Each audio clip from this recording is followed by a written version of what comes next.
We should have been out here, right? All right, we are going to get started with our next Q&A. Before we do that, a couple of things. Number one, I want to say it again. Thank you guys for choosing to spend your Sunday with us here at Oklahoma Comic Con.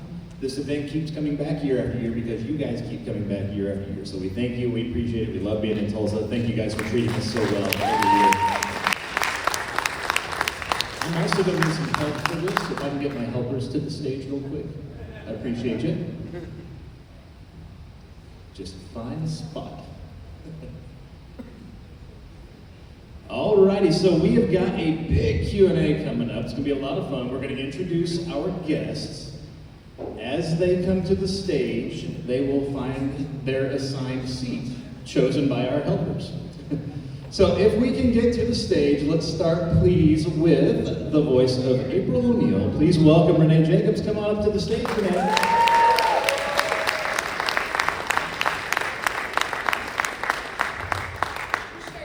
No, just Renee. All right. Not yet, no. Nobody knows you're here, Rob. No. Renee. No, it's Renee. We need Renee. We need Renee. It's all right.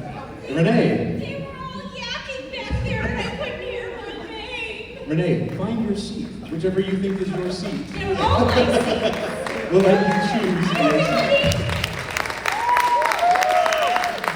Next, can we please have to the stage Cam Clark. Cam, would you come on up here and find your seat for us, please?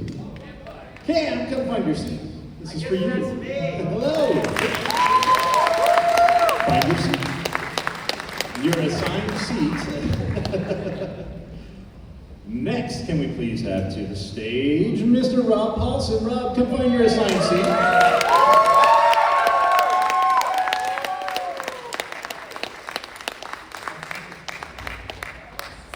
And can we please get... She has an anger issue sometimes, be careful. Can we please get to the stage Townsend Coleman? Townsend, come on up. Find your seat. You're assigned. Cowabunga! And we took our smartest one and gave him the simplest task. Can we please have Barry Gordon to the stage? Come on up, Barry.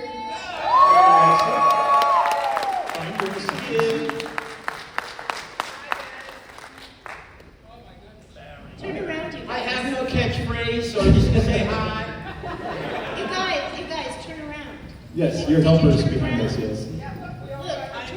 Look, April! Let's get a hand Thank you, helpers, very much. I appreciate you guys for helping us. Thank you. Thank you, Joey. Absolutely. So guys, what we're going to do, this is a Q&A, which means you guys have questions. We are limited on microphones, so I'm going to come join you on the floor. I will be standing right there in the middle. If you have questions, feel free to get up, walk around. You're not going to offend us by moving around. That's what we want you to do. Come to the middle here. I will meet you with a microphone. We'll get through as many of your questions as we can in the short time we have together. As they are lining up, and I'm turning the clock around.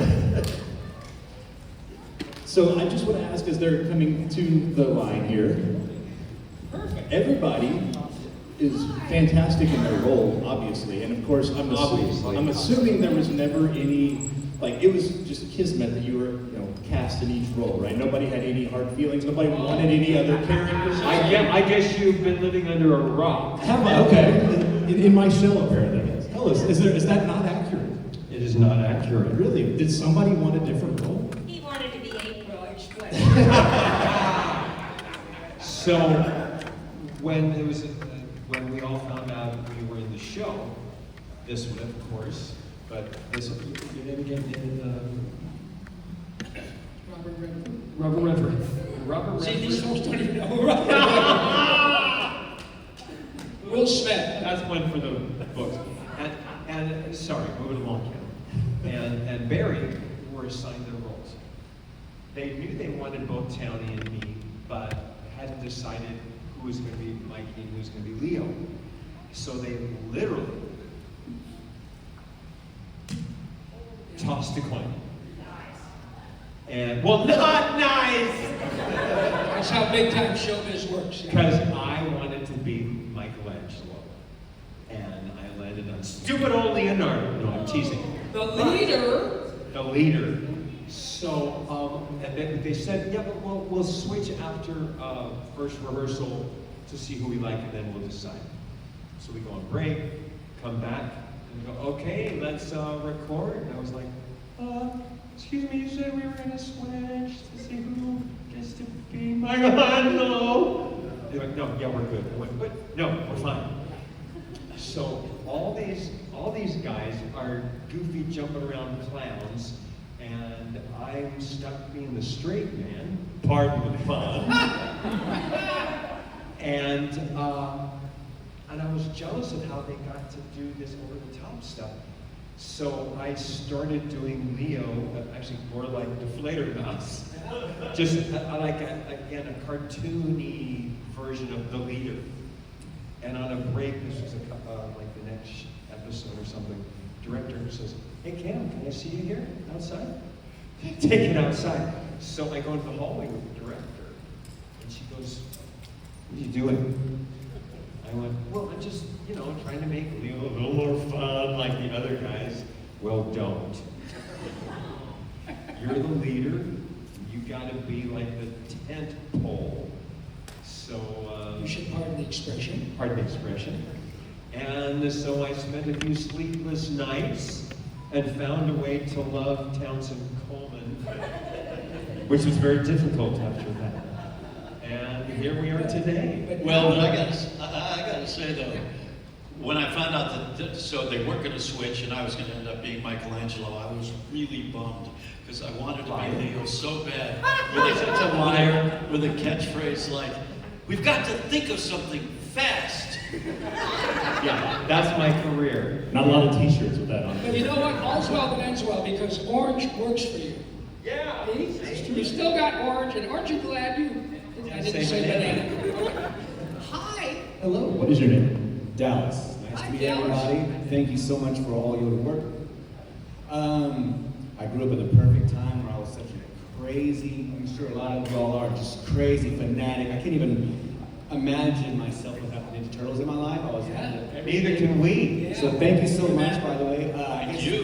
One of my, I guess I should have talked to y'all really while I'm up here, but I gotta get a question. What is your favorite memory doing the show? I guess each and every week is the answer, but what was your most precious or memorable moment of being part of the show? James Avery's feet. Yeah, well said. Yeah, and he had Nimitz class feet. I mean, just Yes. enormous. But, and it really is true in his case. The only thing bigger than him than physically was his heart. He's a great gentleman. But he recorded barefoot. Yeah, he would work barefoot, and he would pick up Renee and hold her like an Oscar, And it just, he was just wonderful. My favorite memory was, every check cashed. Every check cleared, so that's pretty cool. Have you got any favorite memory of the show? Well, you used, to use the sincere version of the word precious. I would have to say my best moment was I thought I was having a heart attack when I was so. And I'm in the bathroom for real. Not during the And episode. it turned out to be an anxiety attack, thank you very much. But I never experienced that. And I'm in the bathroom and they're like pounding on the door, are you okay, you okay? And I couldn't even talk if any of you have had that experience. And so they called an ambulance, and these, my sweet siblings, were just so amazing in taking care of us. And did all three of you, or just Tony and Barry, come with me in the ambulance? And so they were, holding my hand, their hand on my leg, trying to keep me calm and everything. And the driver, who has picked us up at a studio, goes, so what? Are you guys rock musicians? And I'm laying on a gurney with IVs and yeah. And Rob, who's taken the lead, is trying to give one-syllable answers to this guy. Yeah. He's going, no, we're not. Oh, what do you do? Oh my God. We do voices for cartoons. Oh, which one is? And who are you? He goes, oh, I'm sorry. Yeah. He goes, which one was he? I remember just going, can we not talk about this? Yeah. But it was. So we had to get out the small turtle mirror to hold under his nose to see if he was still here. So that would, all joking aside, was an amazing memory, not just for turtles, but in life to be surrounded by such love and care, which was so sincere. That's why we love our cats. That's why you're the leader. We're gonna protect you, man. And we wanted to calm him down, and there was only one thing we could think of, so we lied and told him that, yes, he could be Michelangelo. You got a lot of money. Back like Hang that. on. Yeah. And it worked. It got much better very quickly. It's, in all seriousness now, I think I can speak for all of us. Certainly we can all answer, but truly, this is the best part of it. I mean, we were well paid and let our asses off for 9 seasons. And you work with people who you literally choose to have no offense at your funeral, right? People who you love. That's no longer funny. Thank you, sir. Well, I see the angel of death swirling over my career. But honestly, guys, these events are the payoff. These are the best memories now, because our memories together were friendship and professional gigs, which nobody has a problem with. But to have this kind of writ large all over the world, oh my God, this never happens. It brought us all together after 25 years, so now, you know, we have our text threads and we're constantly, I mean, we're really a family, and that's all due to you, because, you know, we rediscovered each other, and it was so wonderful. Yeah, it's so true.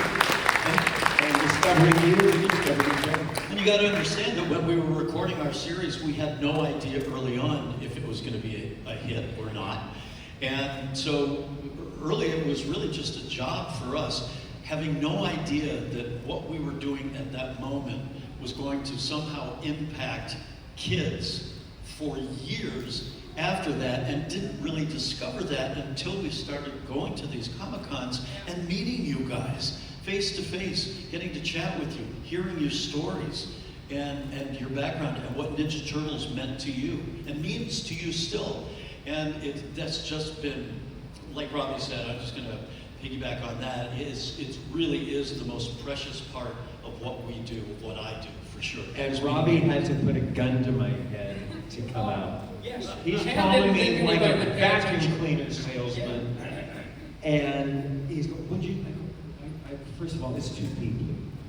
And second of all, who's going to want our autograph? We are so yesterday's, day old, 10, 20-year-old bread. And he goes, will you just come once? And then you had us. We met for dinner at like the Churro Grill or something. No, it was Cabo Soul. Comment something like that. And, He had to talk, he had to sales pitch us Joel. pretty much. But, and I have to say, obviously, I was correct, right? And we all. Yes, you were right, Rob.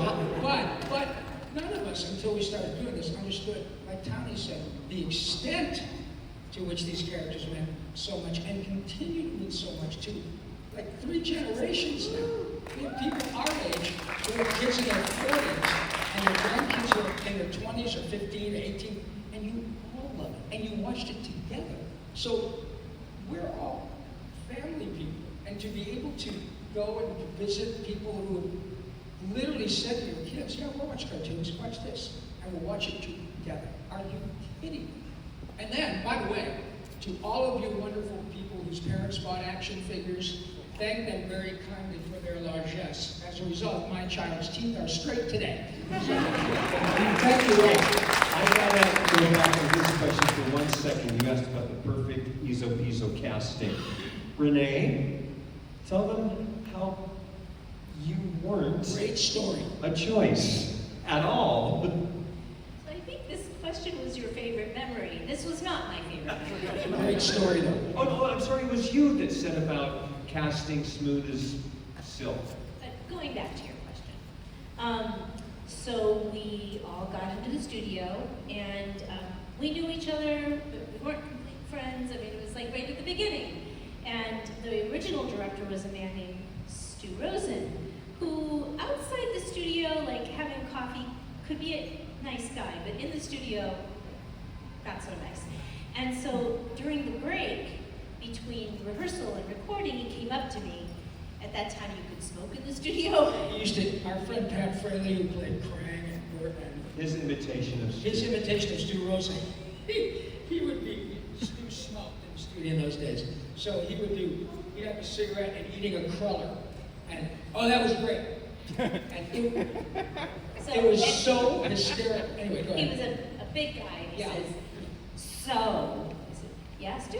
He goes, you weren't my first choice for April. I said, oh, really? Great thing to say to somebody you want to pick. Gee, thanks. Really? He goes, yeah. In fact, you were not my choice at all. I'm like, oh, great, thanks.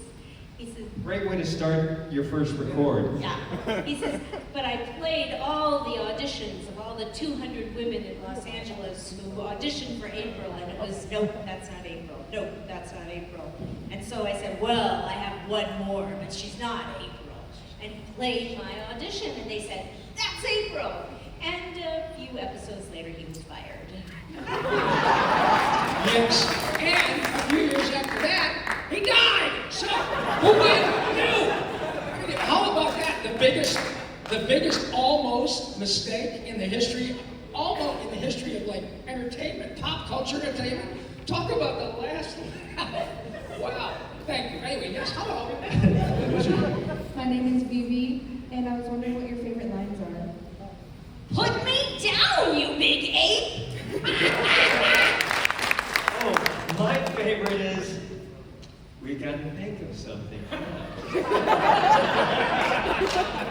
Yeah. My favorite line is, does the phrase "go suck a lemon" hold any meaning for you? I mean, that looks in real life too. Yeah, mine's pretty easy. Cowabunga, dudes! The turtle van is busted again. Oh my God. Oh, look, thank you. Hello, Nance. What's your name? Hi. What is your favorite kind of animated characters to play? Oh, well, the ones Anything who we get paid us. for. Yeah. The ones that run the longest, Yeah. so I was sailing in Nardo. Well, like Tony said, it is literally a crapshoot. And we could have a script written by Jesus and $30 million of Tony's money, which is under the front seat of the Bentley, by the way. And if nobody watches it, it's a fancy tax write-up. The odds of this, and then writ large, this with us. And not to be maudlin, but you know, we're the only spring chicken here is April. She's gorgeous. The rest of us, we have, see? And the odds of that are astronomically high. And Turbos is not going like this, it's going like this.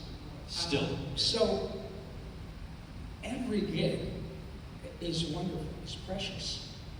I would break that down one more step. Yeah, please do. As an actor, popularity is one thing, but the script will determine if I'm having a blast. So for me, there were 2 shows I participated in where I couldn't wait to read the script. Would be Barnyard. That he played my best friend and I wanted to eat. I played a chicken. And I played a fairy. Yummy. Don't eat me, Freddie! I have to, it's my job. And the other would be The Tick. Peter Mouse. By the way, the tick, that is the tick. Yep. And so that those would be mine, which are not necessarily popular shows per se, like this, but that was, I would get up going, I can't wait to see what's on the page. Yeah, and I got to piggyback on what Cammie said about the script, because it would be The Tick for me.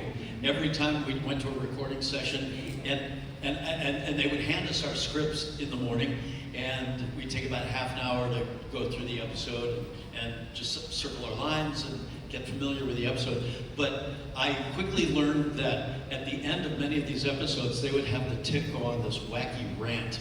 And I love that part of the show so much that when they handed my script, I would read all of it right up to that point and then not read those last 2 pages. Really? Yeah, because when we went in to then actually record, when we got to those last 2 pages and I hadn't read them, what came out of my mouth was the first time my eyeballs were seeing these words. Oh, wow, that's And great. I had so much fun because the writing on that show is just the absolute best. You have no idea. You have no idea what he just said, because as actors, we go up on our lines all the time. That's brilliance. Isn't it? That Keeps it is fresh. brilliance. Thank you. The first And speaking of going up on lines, this one, Oh, yeah. not only is he playing the genius in the show, he is the genius of the family, and I guess it skipped a generation for the rest of us. He's going to law school During the show. season what, like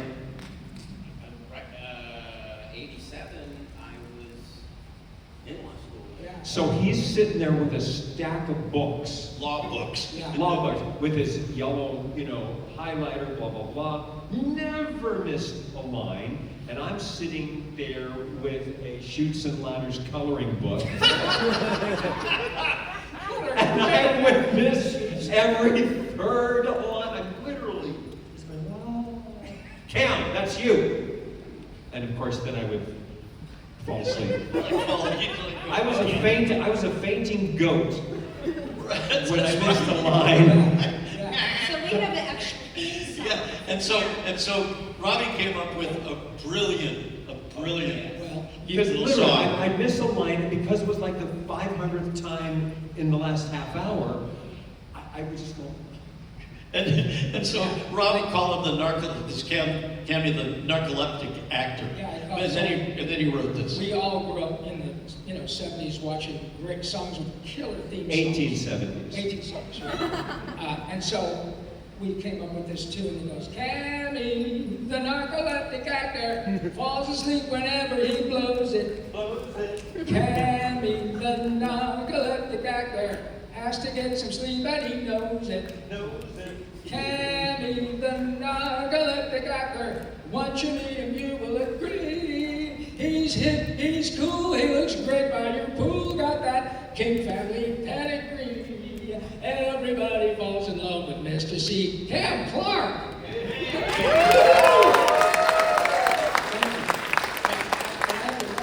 One more thing about Tony's prodigious choices and skill as an actor. I met Peter Serafinovich and I know Pat Warburton very well.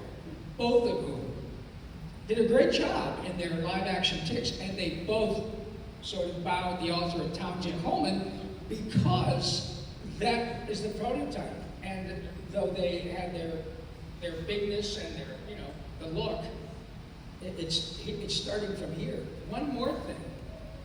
What we all learn when we go to Hollywood is you meet people who you've never met, and they're there trying to pursue their same Jones to do whatever they do, right? Direct, dance.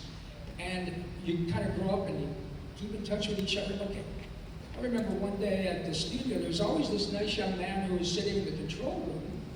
And I thought maybe he was somebody's kid or a production assistant or, an intern. someone not important whose Yeah. name we didn't need to know. Right, so one day I said, is this somebody's son or nephew? Oh, that's Ben Affleck. He's the creator. He was like 22.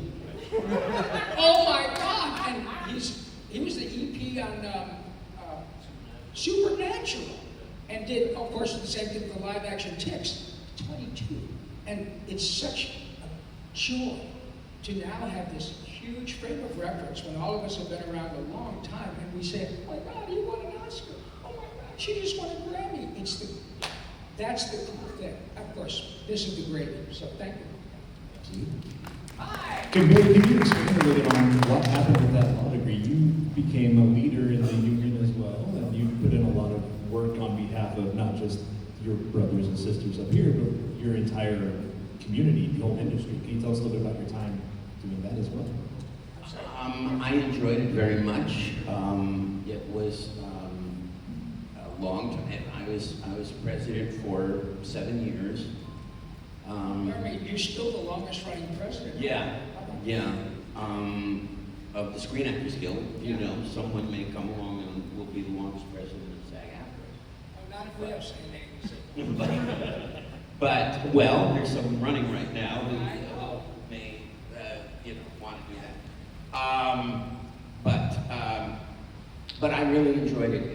It was a great feeling to, I mean, I've been in the business since I've been 4, and to find that way to give back. And I learned a lot. I learned with the I'm letting you guys know, just as I'm letting someone know who's not in the room, but in the con, being president of the union is not, I mean, it's not what a lot of people think it is. You don't run the union. The union is run by the CEO, who is paid a tremendous amount of money, as compared to the president, who is paid bupkis. So the president is not supposed to get money.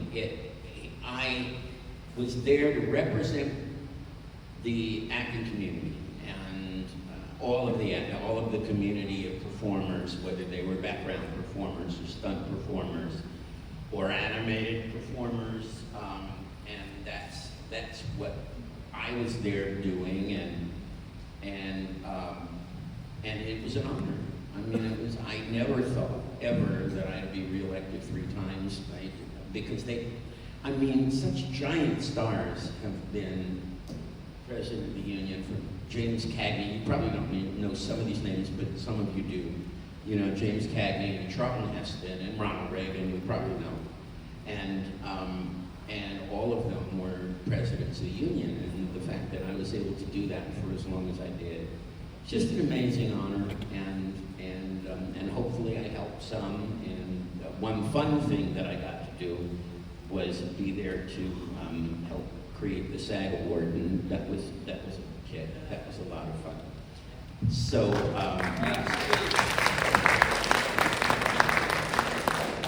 A big deal for us too, Pat. Absolutely. Really is. Thank Yeah. All right, what is your name? So I've already met Sam and Rob. Yeah. And to the 3 of you, my name's Rain. You're ready. You're ready. I have 2 questions, and the first one is regarding about James Avery, which rest in peace to him. And the first question is, what was your favorite moment every time you recorded with James during those days? So my favorite moment was every time I recorded with James. I was always early into the studio, so was he, and he would literally, Rob said it, pick me up. I mean, he was huge, and my little feet would be going like this, and he would laugh, and he was just the most amazing, beautiful man, so smart. We loved being in the studio with him, and he was very kind. You could be intimidated by a man that big. And then that shredder voice would come out of them, and that came out of where? Yeah, I'd say, dude, Oh my he's God. running earthquake fault here, you know? And, Yeah. and it was really sweet, because, you know, when you love each other, and one of you gets a gig that makes you go, choo, it's exciting. Well, good for you. And he was a little melancholy, you know? I wish I could do both. Ooh, he totally did it. Then, I remember we had a meeting at Kevin Eastman's house, right? Were you Yeah. there? And he That's said, when we were doing the documentary. Yes. Yes. And he said that every time they get a new, a star, a guest star for the week on Fresh Prince, they would come by and say, "You Shredder, this is so great." So, yeah, just an absolute gentleman, and like Renee said, well, probably 6'3", 6'4", 3 1/4. Yeah. Big And man. a heart and a smile and a laugh as big as he was. I mean, it's just amazing. One of my favorite memories regarding James is that he needed a ride down to his audition for Fresh Prince. Yeah, What? the story. And so I gave him a ride down. Why, was it right we were at a session and then he had to like zip over there from work? Yeah. From being with us? Yeah. How about that? Yeah, going right after our session to Was his he He didn't have barefoot? a car? No. Was he That- barefoot? That particular day, he didn't, yeah. What's that? Fox Yeah, On Pico. Yeah. The big Fox. Yeah. Oh my, which is a long way from the Yeah, studio. because we're recording at what, Burbank, right, or North Hollywood? something like that. Yeah. That's Screen. Studio City. Yeah. Wow, you took him to Fox? Yeah, And he got the gig? Oh my God. And how much did he pay you for that for the rest of his life? Right, and I wasn't driving Uber at that point, so. Yeah, our careers kind of go, yeah. What's your next question, bud? Real quick, I do want to say with that, with James Avery, thankfully nobody was ever in a position to have to try to replicate his voice in an episode or anything, so we're glad that you guys did not have to do that. Well, except the person that, our Took dear over. brother Yeah. who took over. Jim That's Cummings. right. Jim Cummings. Cummings. I mean, if he's the B team, you're in good shape. Yeah, absolutely.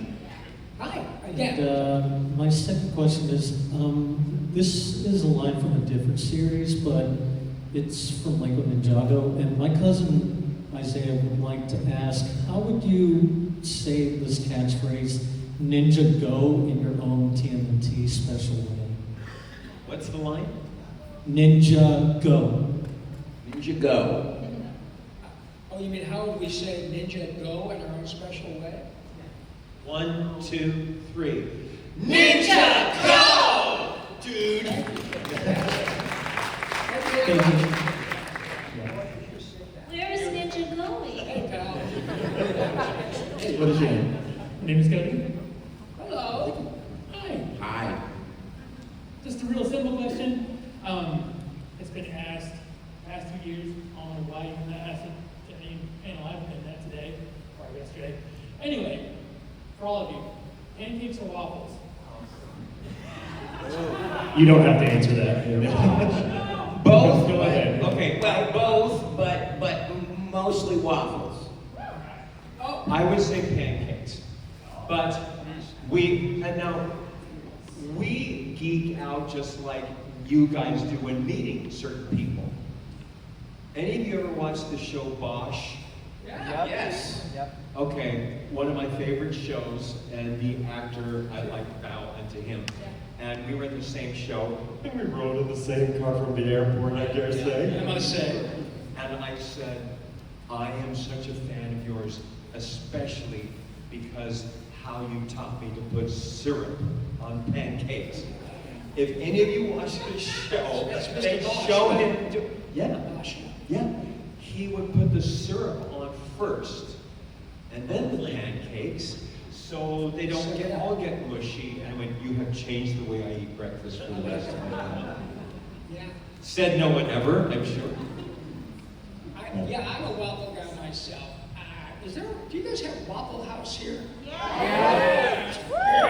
That's the biggest response we get all day. First, I was doing some commercials in North Carolina a million years ago, and I went to a Waffle House. I thought I found heaven on earth. It cost me like $4 for a million waffles, and they were fantastic. So, yeah, I'm a waffle guy. Thanks, man. Appreciate it. Hi. The backstory on that a couple years Yeah, ago, go ahead. when we first had this con, it was Did you lose it back? it was during the SAG-AFTRA strike, and we couldn't talk about struck work, so we came up with whatever questions we could come up with, and that was the recurring question in every Excellent. panel. Yes. What is your name? My name is Fleetwood Jackson from the Voice of the Heroes podcast. My question is, we had so many different iterations of the Turtles throughout the years, and they, like you said, are on a steady, just incline.